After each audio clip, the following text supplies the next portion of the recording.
if you need to augment your future, forget your past. Because the human and robot alliance, it'll never last. Now don't go wasting your precious time, because if you get augmented, you have to leave your world behind. Mars Express is a French animated movie written and directed by Jeremy Perrin and written by Laurent Sarfati. They both did Last Man and some other projects. Check out the respective IMDb pages for the full listens of their work.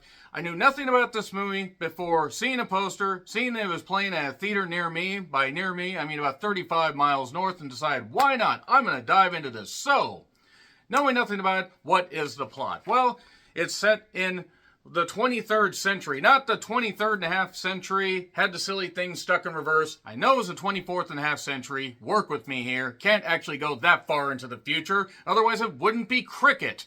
I don't even know what that means. Anyway, it's set in the year 2200.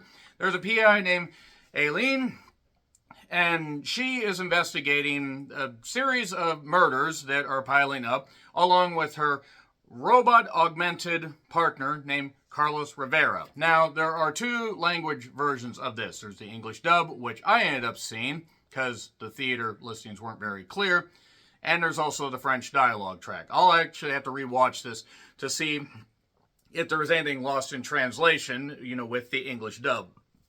That being said, quite the cast listing, I'll say that much. And you have these two characters. There's something really, really that happens in the very beginning, and then what follows is a descent into hacking, into weird, technologically advanced shit. Are robots, can they have free will? Can they be free to do what they want any old time? Are humans going to be receptive to the fact that robots have taken over some of the jobs? Because, of course, as the world becomes more post-apocalyptic, humanity is going to get a little bit pissed. Also, the fact that this is on Mars, and God knows what we did to that planet to colonize it here. This basically is a sci-fi crazy story with a lot packed into its 85-minute runtime. And it sort of reminded me stylistically of Perfect Blue in the sense it is more adult-themed, animated movie. And this is very adult-themed. Parents, do not take your children to this, I'll say that much. You get enough, information on your characters, enough revelations to basically give you the idea of who you should have sympathy for, who you shouldn't. Really, the positives of it, besides the voice acting is pretty goddamn good, is the fact that it doesn't let up. It will, go balls to the wall right there from the very beginning. Get pretty violent, some pretty good action scenes, some beautiful animation. I mean, top-notch shit here. Bleak, beautiful, tremendous landscapes, and just while feeling washed out because it is supposed to be in a dystopian type future, even with some of the futuristic technology and all that, it also has just this beautiful quality, this captivating, sumptuous world that you can dive into.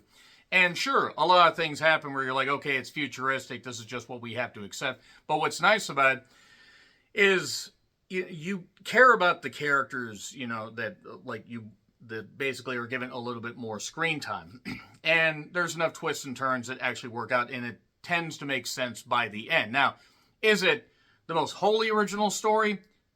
Yes and no. There are enough original aspects to it. Had this just been a live-action movie, it definitely wouldn't have been as appealing to me as it was in the animated setting. And it was really actually nice how it was able to bounce around, and include all these characters, and also just had this cohesive story that still leaves some open-endedness. So you realize, even though some things are wrapped up beautifully, you still have some questions coming out of it that you can dive into as you're driving home. And it's just really good. It's really, really good. Mars Express is very, very good, and the Mars Express title makes sense when you get to the end of the movie. And it does raise some questions. How would humanity be able to deal with the rise of AI technology, augmented, people, basically people that died and were kind of turned into pseudo-robots that still have emotions and stuff like that. They have memories and everything, but they can't be fully human. They can't go back to the life that they once had. That ties into a couple characters. And there are a few ideas of who the person behind this whole thing could be and what the actual, what's the motivation here? Are they trying to get rid of technology? Are they just so fucking pissed off? What the hell is going on here? And the ending actually is very beautifully done. Like where one particular character realizes they don't have anything left. They don't have anything left, even though they have done nothing through no fault of their own. They've lost everything, and anything that they do have is part of a life that they can't go back to. And actually, the more I think about it, the more sad this fucking movie is. I'm very certain that I also screwed up the names of the writer and the writer-director. I apologize for that. And the French language track does include the main lead played by Leah Drucker, who was in Close, and she was magnificent in that. Just wanted to give her a shout there. But good stuff, good work by the English voice cast as well. But yeah, there are a couple of particular scenes like where like attacks get vicious and there's blood and there's bullets and there's some good shit. There's a particular part towards the end where there's some really captivating action, some very good stuff. And yeah, would I have liked maybe a little bit more footage to flesh some things out? Sure. But it's kind of nice to not have everything spoon-fed and handed to you, not Spoon Man, like Philip Seymour Hoffman. I'm so sorry. But it turns out to actually be one of my favorite movies of the year. Mars Express is very, very good. So check it out as soon as you can. That being said, if you don't see it in theaters, I don't see this getting a lengthy release in theaters. It'll probably be out on streaming soon, but check it out. It's very, very good. I'm going to get into spoilers, by the way. 3, 2, 1, and spoilers. So, we have this lady that was taking care of her cat. Her cat got a bunch of ink on her, or on it, and she skinned the cat. The cat's a robot. And then this lady had some ink on her. It was from, it's like droid blood and stuff like that. Then this guy shows up. He's supposed to be a cop. And then he says, hey, wait a second. You got something on your deal. And then he snaps her neck. And then he shoots the cat. Why is he doing this? There is a certain group that is being led by the particular person that is behind this to fix some things. Find one particular person that has done this hacking. Because certain things are going to happen where certain events are going to go absolutely tits up. And you have the two leads, Aileen and Carlos. Carlos was killed a number of years ago and wants to still have a relationship with his daughter. Let's just say that the ex-wife, and they were separated at that point before he passed away, doesn't really want that. I mean, just for whatever reason. Because, again, robot and all that. So they're kind of ostracized. There's a bit of a social commentary about people not wanting robots to replace them as workers. There's a great scene where there's this hacker, Roberta, that they track and get on this particular landing where she jumps on the sign and then jumps over. And the lead character gets her hand cut and jumps and does this. And the blood splatters and the animation and the chase stuff really beautifully well done. And also the idea that robots in their particular, vein can't attack people. But certain robots here are starting to act weird because somebody hacked their technology, somebody hacked their mainframe. And there's this particular bit of code. There's this character, June, that was a college student that has done some things. She managed to find, some lines of code and stuff like that. And there's certain things going on in this particular program that's going to lead to basically the robots essentially being told, hey, we don't want you here. You're going to be programmed to leave the planet because we don't want you here anymore because we're tired of this. Even though we created you, and even though we do kind of rely on you, we want you, at least that's the interpretation I got. So that's where Carlos's story gets a little bit more tragic. And so some of this stuff is open to interpretation, and maybe the French version actually translates it a little bit better. Maybe the English, one a little bit, weird, whatever. It just turns out to have a great, great pieces of the story to it, and enough that just wraps it up really, really nice. And I really enjoyed that. There was a great chase scene where, our lead is trying to get, June out of there.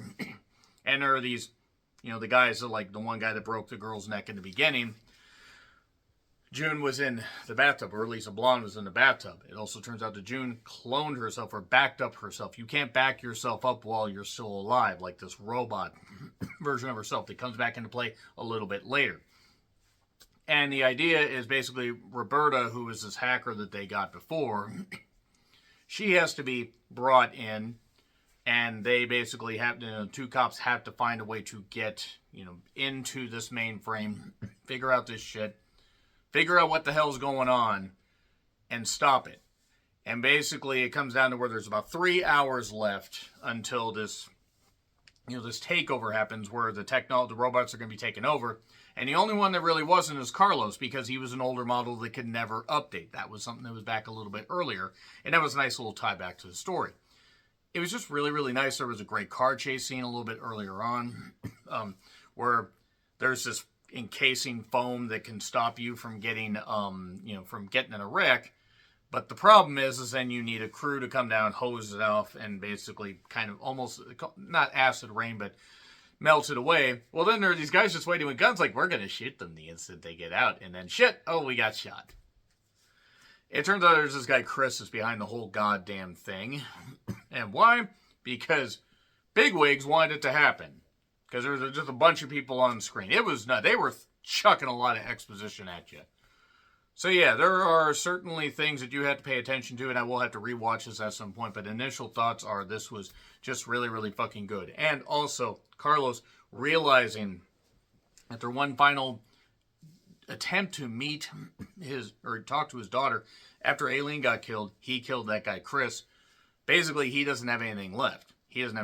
Like, he finally overrode his stuff and was able to, kill, because his human side took over, even though he is pretty much a robot. Human emotions finally took over. Aileen got killed. Went to go see his family. The new husband wouldn't. That kept trying to shoot him. And he then saw all the robots marching away and said, we're just going to go with you. And he says, this is all bullshit. We're going to die out there. Or we're just going to evaporate. Even if we're getting on a planet, like, oh, it doesn't matter. They're not, getting rid of us. We're leaving them because we don't need them anymore. Humans are basically evil. I mean, again, they cram a lot of stuff into it, and it probably will warrant some rewatches. But yeah, then it just ends. It ends with them going into the ether or whatever the fuck robots go into. A lot of technological terms and some good violence, some really good violence, in fact, and good stuff. If I misinterpreted anything, please let me know in the comments, because I really enjoyed this movie. There's just so much going on that I'm going to have to watch the French version at some point. Maybe I'll review that and everything. That being said, A+. Really, really good. Mars Express, absolutely good. Mars Express, by the way, was the ship, space station thing that was up there, and that's what Mars Express was. So, nevertheless, let me know your thoughts in the comments. Like, share, subscribe, Twitter handle in the description. I'm John Retlin. I'll see you soon.